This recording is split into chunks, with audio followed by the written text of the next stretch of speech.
Hello, I'm Jen. Welcome back to my channel, Literary Love 123, where I combine my master's in English with my passion for the horror genre to talk about the books that I read. Today's video is part 3 of my series, 50 Years, 50 Horror Books That Shaped Me, in celebration of my 50th birthday during the month of April.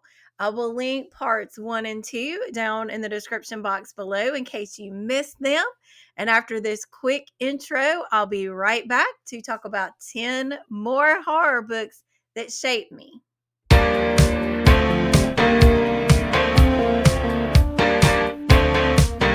Part 3 is a mixture of different kinds of books. We have what I would refer to as some contemporary classics. We have some Shirley Jackson.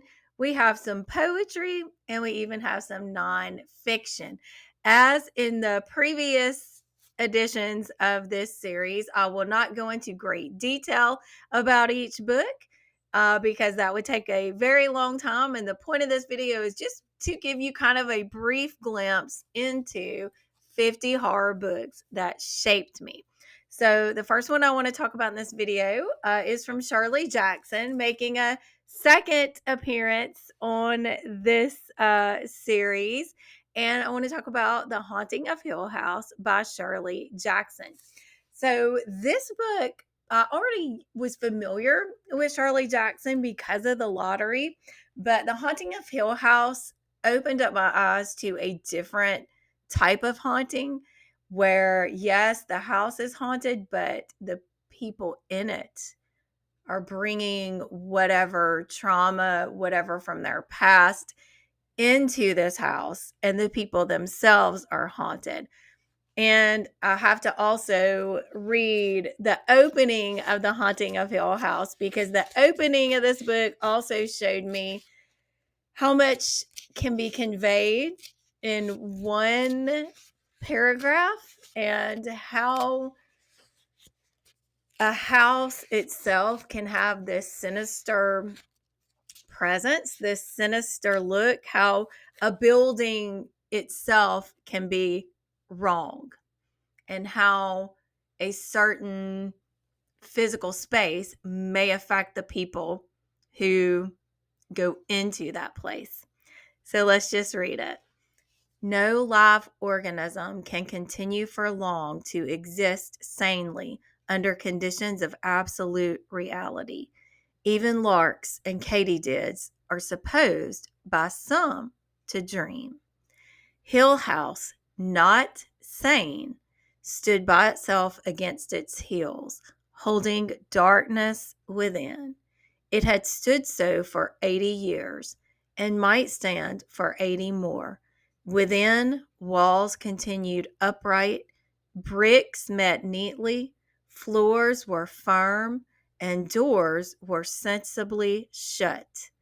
Silence lay steadily against the wood and stone of Hill House, and whatever walked there walked alone. The next book I want to talk about is another book by Shirley Jackson, and that is We Have Always Lived in the Castle. And while I love The Haunting of Hill House, We Have Always Lived in the Castle is my favorite Shirley Jackson novel. So we follow the story of Mary Cat as the main character and her sister.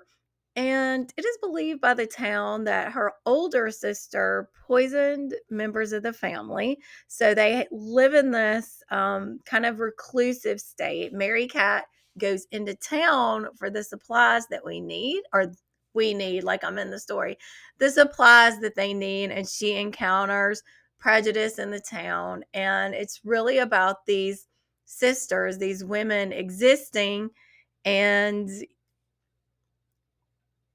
just, kind of doing their own thing. I love that book so, so much. So the next two books I want to talk about are by the same author, not the same as in Shirley Jackson, but the same author I'm about to introduce. And that is Ira Levin's Rosemary's Baby and then The Stepford Wives. So you probably already know what Rosemary's Baby is about, but what this book did for me um, was just to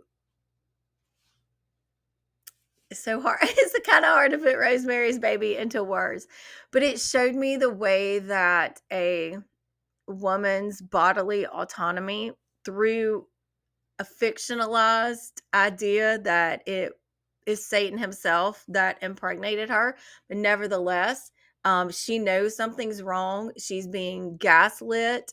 She is it's non-consensual.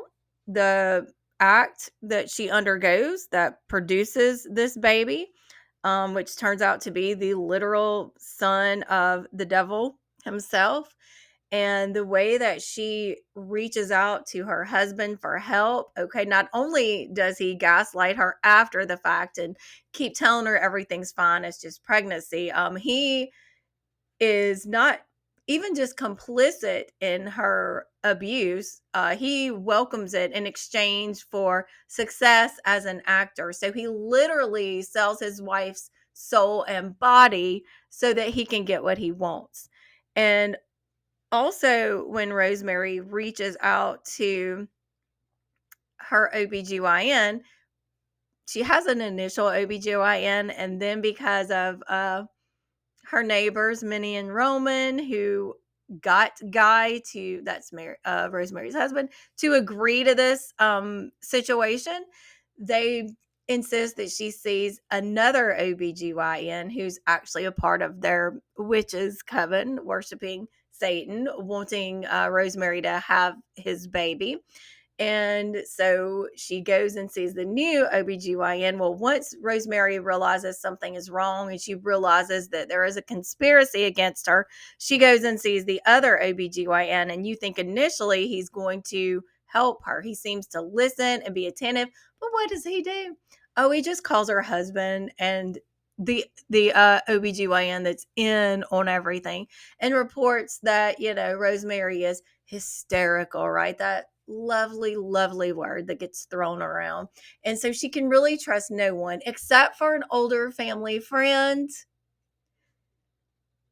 But he doesn't remain in the picture after certain manipulations take place to make sure that he's no longer around to be able to warn Rosemary or help Rosemary get out of this situation. So, all right. The next one is The Stepford Wives. And this one has a lot of commentary on second wave feminism in the 70s when it was written. Although a lot of feminists at that time did not appreciate it. Betty Friedan, when she watched it at a screening, was very angry about the movie. But I think sometimes people are missing the point there. Yes, it's satire, but it is not making fun, at least from anything I've ever gathered from either the book or the original movie adaptation. Now, I've not watched that newer one with like Nicole Kidman and Matthew Broderick and Bette Midler. I'm not interested in that one. But anyway, I could pretty easily see that it was commenting on men and on this ideal that the men in Stepford have, where they want their wives to be submissive. They want their wives to be content with remaining at home, cleaning the house, taking care of the children, having no outward interest other than just really no outward interest, to be honest, just to do the house cleaning, do the cooking, be pretty, and have all the sex with the men that the men want, and then tell the men all the time how great they are at sex. And I mean, I'm like, do I give a spoiler for this book this old? Anyway, we'll just say that the women of Stepford who have lived there for a significant amount of time um, are not exactly what they seem. There's something extremely sinister going on under the surface. And as the main character moves into Stepford, she begins to understand what is happening and tries to escape before she falls victim to what the men in Stepford do to their wives. The next book I want to talk about is The Exorcist by William Peter Blatty. This book is one I actually came to a little bit later as an adult. I had seen the movie and was always curious about the book. And then I got an audiobook version in which the author himself reads the novel. And I was absolutely blown away. His voice is perfect. And if you haven't read it, I recommend the audiobook. I mean, obviously, I recommend the physical book too, but I'm sure you all know, yes, this is about Reagan, a preteen girl who gets possessed, but it is so much more than that. It's about the relationship between Reagan and her mother. It is about Father Karras, his relationship with his mother, his relationship with the church, to his vows, his crisis of faith. And it is just deeply disturbing, of course, but it's also very moving and just really touched me on an emotional level that I had not expected it to. The next book I want to talk about is Susan Heels, The Woman in Black. All the gothic goodness. It's, got all the vibes of a Victorian gothic novel, except it was written in the 80s. And the way that she describes Eel Marsh House, Eel Marsh and the Marsh House where the haunting happens, is so vivid and so scary. There are parts in this book that gave me chill bumps because they freaked me out. And the idea of this woman haunting an entire group of people, and if you see this woman, something terrible is going to happen to a child. And the way that the solicitor who's going to settle the estate of this woman's deceased sister, he goes and experiences firsthand this woman in black's haunting, and it has some very devastating consequences for him. It's stunning. The next book I want to talk about is a difficult book to talk about at this time in which I'm recording these videos. As a matter of fact, the latest and final season of the series adaptation of this novel was released earlier this month, and I haven't been able to bring myself to watch it. I just can't. But the book is The Handmaid's Tale by Margaret Atwood.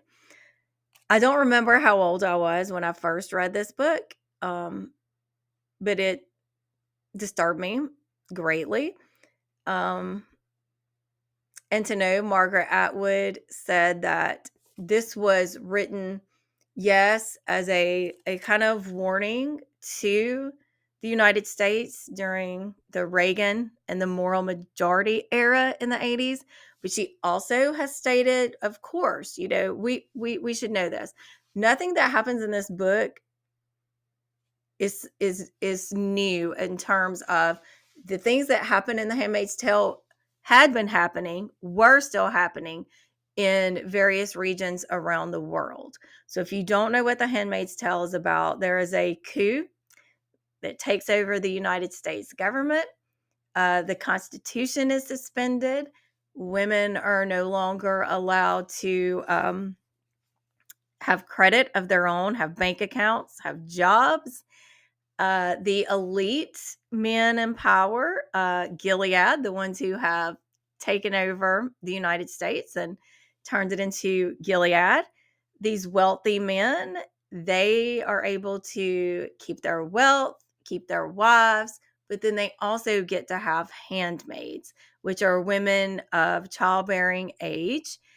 And it is those women's job solely to have sex with the commander once a month during their fertile time to produce children for the commanders and their wives, because it is believed that the wives of the commanders have become infertile. When in truth, as you get deeper into the novel and the series, you find out that it is most likely very, very well that the men themselves are infertile. And sometimes these handmaids have the commander's babies, but it's really a product of their having sex with other men servants of the household. But that takes place if you already have children, such as our main character in The Handmaid's Tale. You lose your children. Your children are given to wealthy commanders and their families. Her husband was able to escape. They all tried to, but she and her daughter did not make it out in time. And so you would have your actual family just ripped away from you. You'd be forced to serve in some kind of capacity for these commanders. The women who are past childbearing age, they are made to be maids and other types of, cooks, household servants in that way. And it's horrifying. It's bleak. It's devastating. It's a lot to take in, but it is definitely one of the books that has shaped me and shaped my thought, and it opened up my eyes to a lot of different things that I'm not sure my eyes would have been quite as open to. So the next book, we're shifting gears. We're moving into something lighthearted, and that is My Best Friend's Exorcism by Grady Hendrix. So this is a book set in the 80s. I mean, look at the cover. You get all the 80s vibes. It looks like a VHS, right? And so this is about friendship above all else. So you have teenage best friends. They've been best friends since they were kids. One of them becomes possessed. And it's about how her friend does all of the things that it is necessary to do in order to exorcise this demon from her friend. The end of this book, I cried buckets. I cried absolute buckets. And I called my childhood best friend. Yes, I have a friend. We've been friends since we were 5. We met in kindergarten. We are, of course, Gen X, so we grew up in the 80s. And so much of the, what takes place in this book reminded me of our friendship, minus the possession part. But these women continue a friendship throughout life, and I am going to tear up talking a lot about the end, and I don't want to spoil it, but the end is a testament to friendship, especially friendship between women. The next book I want to talk about is a nonfiction book, and that is Men, Women, and Chainsaws by Carol Clover. And this is a book about gender in the modern horror film. She posits the final girl trope. This comes, from Carol Clover's work. So we get to delve a lot into what makes a final girl, what is the relationship between final girls and killers, what makes a girl a final girl. She puts forth, the whole idea of the virginal final girl, which gets shifted on its head quite a bit. She talks about Carrie, and she talks about menstruation and the monstrous side of that. And I used this book quite a bit when I was writing about Carrie for my master's thesis. And for that reason, also, in addition just to the idea of the whole final girl, theme, this book definitely shaped me in my later years. And then finally, I want to talk about a poetry book called I Am Not Your Final Girl by Claire C. Holland. So, what Claire C. Holland does in this book is to take final girls, famous or infamous, depending on how you look at it, final girls from different films, and she writes a poem from their voice and their perspective. And I want to talk, especially in this novel or poetry collection, about Rosemary. I want to read that poem from Rosemary's Baby, and just to get Rosemary's perspective on what happened in poetry form, it clicks something different in my brain. It always begins with the good intentions of men. Her body on the deck of a ship, inert and shining. The way he carried her down the hall, like a child, like a duffel bag. The promises he made when he put her to bed. This is for us, he probably said. Then in the morning, how he could look at her only sideways. How he grinned sheepishly at her half asked question. You? While I was out? Then shrugged, brushed his teeth, got dressed. Meanwhile, she still dreams of the ship, of the cold waves lapping at unsheltered thighs, still wonders at the scratches marking her skin. She's not so naive. She senses, in the organ deep way women sense things. It's not the devil you need to worry about, but the devil you know. And then I also want to read the poem about Carrie. Carrie. In a world where fathers reign like dark clouds casting shadows from the skyline, are all of us daughters doomed to become our mothers, to string ourselves up, martyrs on a doorframe, pricked with knives and other utensils used yesterday for making dinner? Or maybe that's how we kill it, the impulse to serve and say sorry all the time. It's exhausting, all this merry stuff, all this blood and sin piled on us without our permission. Intuition is treated like a curse because it's not dense and sturdy as a man's thick fist. They don't like something that slips through fingers like water. But what good are we cast in white? I'd rather arm myself in blood than be a pretty statue to stare at. And that concludes part 3 of my 50 years, 50 horror books that shaped me. Look for part 4 next Wednesday, and then part 5, the final episode, the following Wednesday. I would really appreciate it if you would hit that like button, if you would subscribe, if you would hit that bell so we can continue talking about books that we love, books that shaped us, and whatever else we decide we might want to talk about. Thank you so much for watching.